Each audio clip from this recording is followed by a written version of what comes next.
Goals of each week is a new challenge. This week is a new challenge with us with ORU on Tuesday, and then Iowa is the weekend opponent. So we won the first 2 weeks, and then we won 2 out of 3, and then won 3 out of 4. Certainly pleased with some of the things we've done for sure.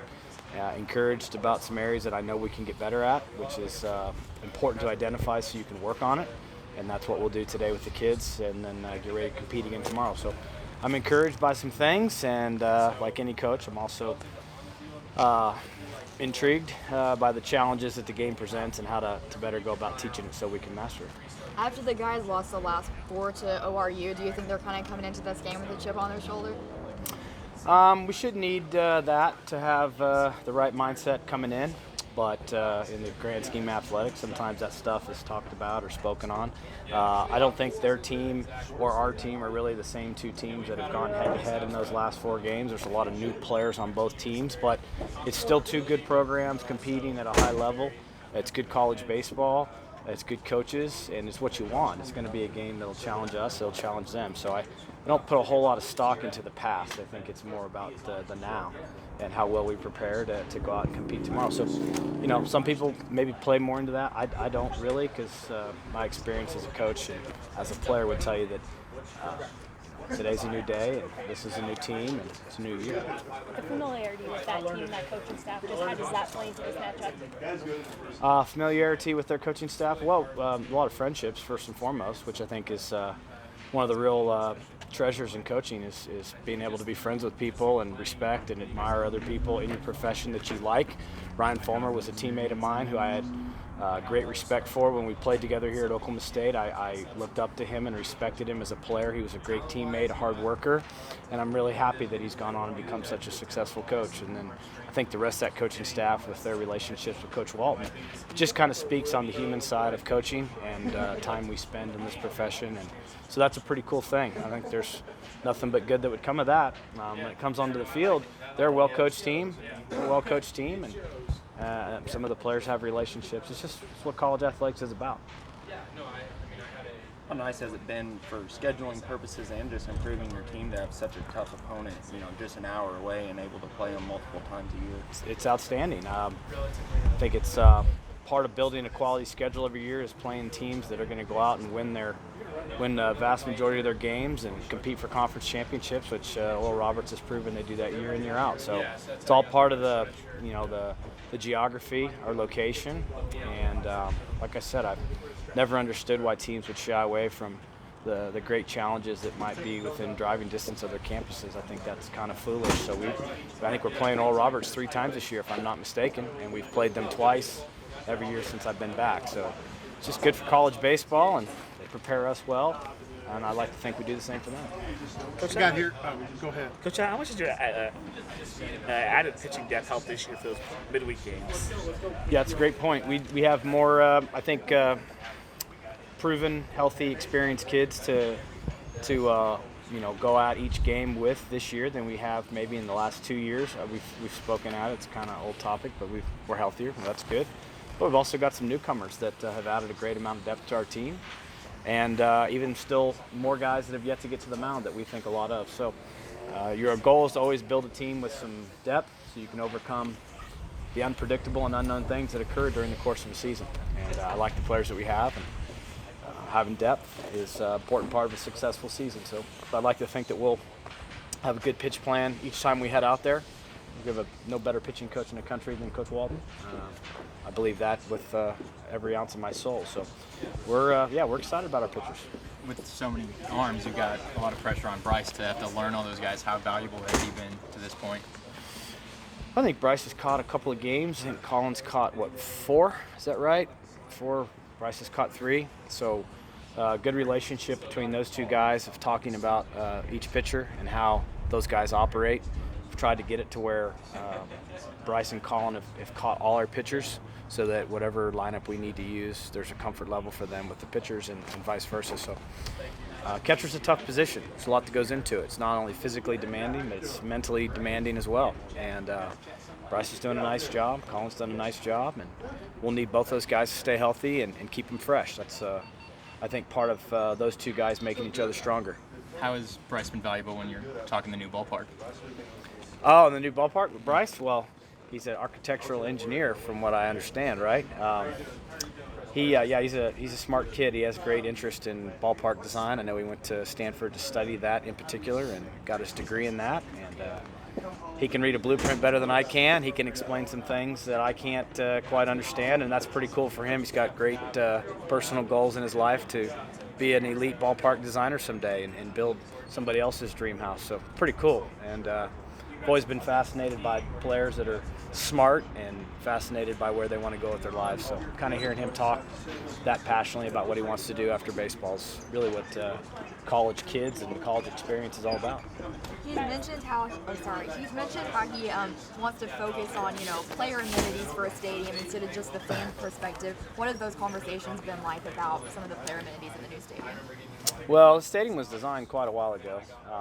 Obviously, the construction started about a year ago, but it was designed well in advance of that. So a lot of it was just kind of telling him the things that we put into the plan for the players to train them, and he thought that was pretty cool to look at it. But I suppose that's what a creative mind is all about, right? Allowing them to take an idea and run with it. But like I said, Bryce is a cool kid. He's a lot like dealing with an adult. He's got a lot of maturity about him. That's starting to come alive right now. Do you like to see that so early on? I like to see it every single time we put our uniform on. I think we're always chasing consistency and routine. A good routine with a clear understanding of what you're trying to do as a player, I think, can lead to the consistency you want to see in games. So we're working on that. Just up in the batting cage with some guys just now, working on routine, working on a clear understanding of their swing, understanding how they're being pitched, and making whatever necessary adjustments have to be made quickly, right? You don't want to tote a mindset or a habit any further along until you get it right. So we want to make any corrections and adjustments on days like today, which are designed to spend about an hour with the kids, let them lift weights, and get their minds ready for Tuesday. So I've never believed in peaking and or anything like that. I think getting great is a process, and staying great is kind of an outlook and a lifestyle approach, really. The greatest athletes I've been around, once they find something that works, they fight like crazy to never let it slip away. So we're just trying to find out what works and work with the kids to hold on to it. Scouting report yet on who are you? Don't know anything about them. We get done practice today. I'm sure they'll be a good team. But haven't had a chance to look at them. We've been kind of getting ready for practice, so we'll figure them out tonight. In building your lineup, putting different guys at different infield spots, what are you trying to accomplish? What are you trying to figure out? Well, you want to, obviously, when you fill a lineup card, you want to put what you think is the best 9 for the day out to win. That's where you start. Secondly, you want to solidify your defense as best you can. Usually pitching and defense keeps you in every single game, so you want to feel like you put your best defensive alignment out there. And yet at the same time, I want to give some guys some opportunities, because I believe that that's part of the early season experience. And I think if kids earn opportunities through their training and the way they conduct themselves, that they get that. Now, that being said, we've had some guys play well. Max has played steady, played well at shortstop. His at-bats have been good. Dylan was playing well at second. He was playing steady until his injury. I don't know what that entails, but with him being out, it opens the door for some other guys to get looks. Huey did a nice job this weekend in 2 starts, and Andrew Navigato's gotten a fair share of looks at third base. So there'll be other guys get opportunities. That's just part of the process of figuring out who your best 9 are. Last year we operated our infield a little bit the same until we ultimately settled into what the best arrangement was.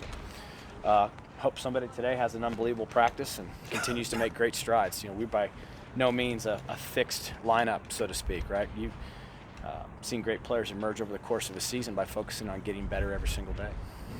I was going to ask you about Saturday. In fact, I just asked Bryce, and he said he'd never played with a wind like that before. And it was really kind of like old Alley P days. Yeah. If you were looking for a throwback day, that was a throwback day from a home run standpoint. Yeah, it stunk. That was I'll be honest with you, that's one of those days that, I got blown over, and for the wind and the earth to move me, that's a pretty strong wind. So throwing batting practice in that air, I knew it was going to be a tough day for pitchers. I thought we pitched incredibly well on Saturday. Really did. I thought we played really good defense too, considering the wind. It was just a tremendous day for the elements. It was not easy to see. The wind was in your eyes, and just a tough day. But I guess in the grand scheme of things, we'll never be intimidated by the wind. And obviously those elements were in our favor as we hit the ball in the air. So, but it's just part of it. You know, you got to play in cold air, you got to play in windy air. Hopefully someday we'll start playing in warm air, and that would be a good thing. Yeah, but in the last year, this ballpark, Yeah. you had to have one of those, didn't you? You Well, had to have you know, one. I mean, yeah, I thought we handled it great, but I think everybody going to the ballpark, you know, a nice breeze blowing out at 15 to 20 is fine. Gusts at 50 to 60, that's a little much for me. But you know, it is what it is. I mean, it just says why baseball is fascinating. Something I'll talk to the team about here shortly is that one day you walk out and beat a team 17-5, and the next day they turn around and beat you 5-4. If that doesn't tell you everything you need to know about baseball and why it's such an awesome game, our sport more than any, you see quality mid-major programs like a Wright State that many people aren't aware of that can line up and play you toe-to-toe and beat you in the game of baseball. So you got to constantly be on top of your game. You can't ever take your eye off preparation. You can't take anything for granted. And those are lessons that you continue to learn as a team, and just part of growing. But that's just why baseball's a great game. You know, I give those kids from Wright State a lot of credit. They showed some real resolve to bounce back from getting thumped like that and beat us. And then they got on a bus for 13 hours and drove home. So it makes you realize how fortunate we are to be at a university like this, where we have the dollars to travel first class and feed our kids first class, and just makes you appreciate everything we get to do. You mentioned you thought you guys pitched well on Saturday. In general, how do you think Logan's done through his first 2 starts? Well, not as good as I think he's going to do moving forward. Part of that is him believing in himself to the level that his physical abilities register. I think his body and his arm are high end. I think his self-confidence and his outlook are still growing into that, but that's pretty normal. I mean, I think all of us with some success and some confidence breeds future success and confidence, and I think he's just growing into that right now. So we'll keep working with him. Today's an important day for him. He has a bullpen today, so he needs to make his adjustments and believe in himself and get himself mentally ready to do it again this weekend. I think what you're seeing is just a young man getting used to this level and managing his thoughts and his nerves and his emotions a little bit, to be honest with you. So, but he'll get there. Like I said, Coach Walton does an unbelievable job, and this is just part of the process of growing with players. Why they call it coaching. It's not just managing or observing; it's actually teaching and coaching, and we need to just stay with these kids and help them, move into the next stage. It's been pretty rare for you guys to put a junior college guy in his first year into that rotation. What was it about him that gave you guys the confidence to do that? Well, if you look at how we've pitched to this point, you know, someone's getting to start the games, but we've had tremendous guys right behind him. I think Peyton's had 2 or 3 fantastic outings in that middle relief, which have been 2 to 3 innings each. Same could be said for Jake Lyons. Same could be said for Brett Stanley to some degree, and obviously Joe Lenhart. So, you know, who starts the game, who comes in second, who closes it, all the different roles have super value. And Logan, I think, has always kind of started, and I think Coach Walton felt like it was a good way to kind of get him initiated. But he had earned that too. He pitched really well in the fall, and so it was just a combination of things, the way he's pitched to this point.